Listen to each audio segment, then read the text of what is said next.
শুভ সকাল বন্ধুরা, কেমন আছো তোমরা? দেখো চা খেতে খেতে চলে এলাম তোমাদের সামনে। আর এদিকে কিন্তু মা বসিয়ে দিয়েছে উনুনে ভাত। তো বলো তোমরা কে কেমন আছো? আমরা কিন্তু খুব ভালো আছি। আর আমাদের পরিবারের তরফ থেকে জানাই স্বাগত ব্লগার জয়ী.নির্মল চ্যানেলে। এদিকে আমি বসিয়ে দিলাম কড়াই। আজকে বেশি কিছু রান্না করব না, শুকনো লঙ্কা ফোড়ন দিয়ে বসিয়ে দেবো হচ্ছে সর্ষে ফোড়নটা দিয়ে মূলো আর আলু দিয়ে একটা ভাজা। আর তারপর যে রেসিপিটা আমি করব সেটা হচ্ছে আলু এদিকে কেটে আমি গুছিয়ে রেখেছি, আলু দিয়ে টমেটো দিয়ে একটা রুই মাছ আর ফুলকপি দিয়ে একটু রান্না হবে।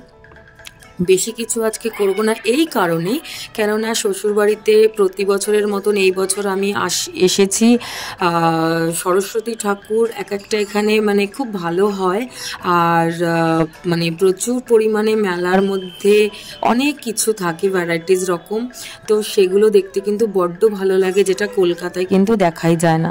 তো গাইজ বলো তোমরা কে কোথায় ঘুরতে গেছো অবশ্যই কমেন্ট করো। আর ব্লগটা আমার কেমন হয়েছে, তোমাদের কেমন লেগেছে অবশ্যই কমেন্ট করো। আর কার কার বাড়ি বর্ধমান, বইচি, কালনায় অবশ্যই কিন্তু জানাবে।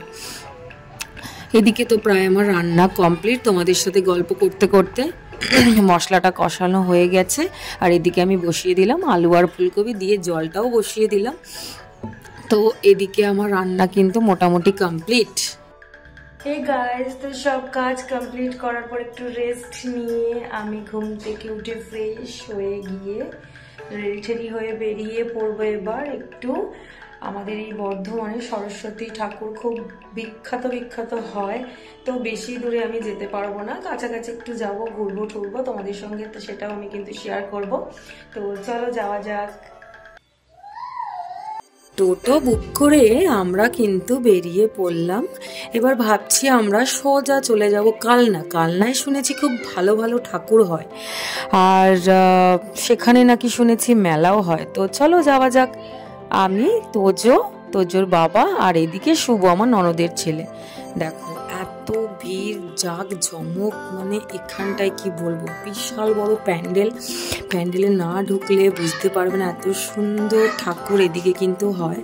কলকাতার ওদিকে কিন্তু আমি সত্যি কথা বলতে সরস্বতী মানে ঠাকুর তো এরকমভাবে দেখিনি যেটা বর্ধমানে এত ভালো ভালো প্যান্ডেল হয়। এটা আমাদের কিন্তু ফার্স্ট প্যান্ডেল। সোজা চলে গেছিলাম একদম কালনা থেকে বেরিয়ে আশেপাশে যে ঠাকুরগুলো আছে সেগুলোও দেখলাম। সুন্দর সুন্দর ডেকোরেশন দিয়ে সাজানো, এত সুন্দর লাগছে, মানে তোমরা না আসলে গাইজ বুঝতে পারবে না, বিশ্বাস করো। আর এদিকে এটা 3 নম্বর আমাদের প্যান্ডেল। আর ভাবছি এদিকে তো খিদেও পেয়ে গেছে, খাবার দাবার দেখে দুজোকে জিজ্ঞেস করলাম কি খাবি বাবাই বল। ও বলছে আইসক্রিম। তো ওকে কিন্তু আইসক্রিম দিয়ে দিলাম। আর এদিকে আমি আগে একটু ফুচকা খেয়ে নিলাম। মেলাতে এসে একটু খাবো না ফুচকা, তা কি কখনো হয়? ওয়া খেতে টেস্ট ছিল। এদিকে নিলাম ফিশ ফ্রাই। হ্যাঁ মোটামুটি খেতে ভালোই ছিল, বলবো না কলকাতার মতন এত টেস্ট, হ্যাঁ তবে চলে যাওয়ার মতন।